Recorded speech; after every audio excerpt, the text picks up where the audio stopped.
స్వాతంత్రం వచ్చిన తర్వాత మనం కరెన్సీని మనం ముద్రించుకోవడం ప్రారంభించాం. మన కరెన్సీని ముద్రించుకున్నప్పుడు 1996 వరకు గాంధీ గారి చిత్రం అనేది కరెన్సీ నోటు మీద లేదండి. ప్రకృతికి సంబంధించిన చిహ్నాలతో మాత్రమే కరెన్సీ నోట్లు ముద్రించారు. మీరు చూస్తున్నది ₹1 చాలా అరుదైనటువంటిది, ఎరుపు రంగులో రూపాయి అండి.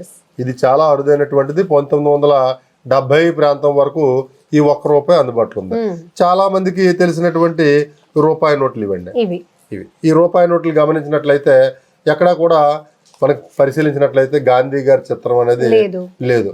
వరి కంకెలు రూపాయి నాణ్యాల మీద కూడా, అట్లాగే ₹1 నాణ్యాలు, వీటి మీద వరి కంకెలు చిత్రాలు ఉండేవండి.